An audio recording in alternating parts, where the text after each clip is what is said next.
If you're someone who's an aspiring filmographer, photographer, or you just really like cool flying things, drones are something you may be interested in checking out. But although they've become much more popular in recent years, there can be a lot to consider before making a purchase, especially for first-time buyers. If you're looking to get into the world of drones, keep watching because we've got you covered.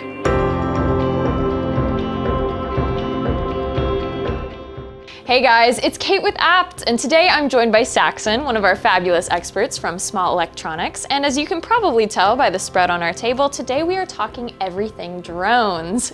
So Saxon, what are some of the reasons that people might want to invest in a drone? I see drone users who come into the store buy for multiple different reasons, but I would say really the biggest thing that people are trying to achieve is they want to get different angles or reach new heights that someone just holding a camera wouldn't be able to do on a regular basis. Yeah, that's awesome. I'm wondering, what do people need to think about before they invest in some of these drones? You know, there's a lot of different price points on drones and there's a lot of different considerations, but I would say the two most important right now are between camera quality and weight class of drones. All drones differ as far as what the camera quality they offer. Not to say that the least expensive has the worst camera, but just necessarily different features and things that might be important to different customers.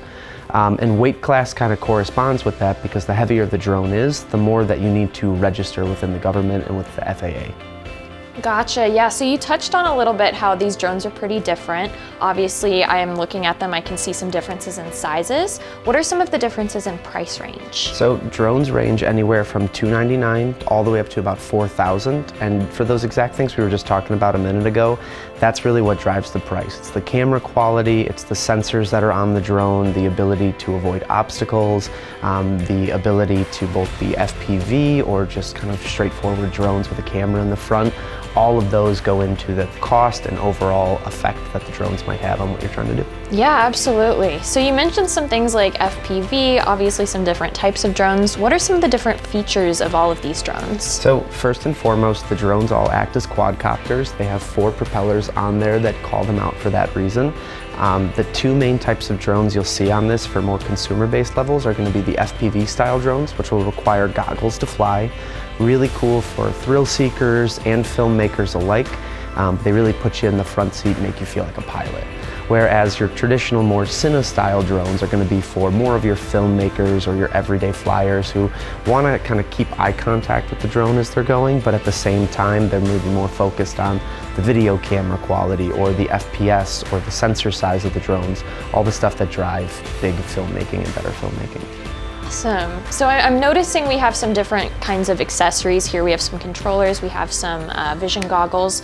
What kind of accessories might people also need to purchase to make these drones do the things they want them to? First and foremost, you're going to need an SD card. All of these drones function on a micro SD card system, so you'll need at least one of those. I'd recommend at least 128 gigabytes or higher.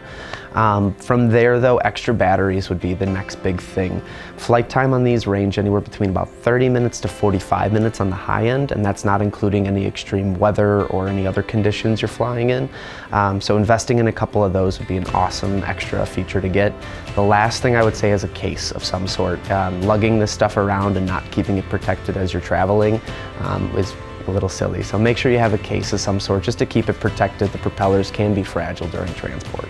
Gotcha. Don't want to break anything on these drones. No. So looking at these, it looks like we have a selection of DJI drones. So what is it about DJI that makes it so innovative in the drone industry? DJI is the #1 seller here in the United States. They do a really amazing job with their drones, not only trying to improve on the camera quality, but just improving on the accessibility of the drones, trying to make it more user-friendly so that if you're the most experienced pilot, if you have no experience at all, you could pick one of these up and just kind of get going right away without having to have a learning curve or a huge set of knowledge to fly drones. That's awesome. Very helpful for beginners like me. 100%. So how should people take care of these drones once they've bought them? I'd say if you're buying a drone for the first time, it's not a bad idea to look into the insurance that drone companies or that here at Abt we sell. Things like collisions or accidents where maybe something gets broken off can happen, and it's not that hard to do if you think about it. So within that, the insurance policies that they have on these guys really protect the drone against collisions, accidental damage, things that maybe you didn't cause to the drone that just kind of happen over time. They usually use expert parts and installation to do that, as well too as good turnaround time, so you won't be without a drone for long. But other than that, just good practices. Keep it protected, keep it in a box when you're not flying or in a case of some sort. When you're flying the drone, it's best practice to be able to see where the drone is as you're flying, just to make sure that you see all the obstacles around the drone as you're going. And then lastly, just make sure you're storing it properly when not being used. Kind of falls into keeping it in a case, but just keep it protected out of moisture, out of areas that might be kind of more rough and tough on the drone. Okay, gotcha. Well, thanks so much for coming in today, Saxon, and telling us all about these drones. I know I definitely learned a lot, so I hope our audience did as well.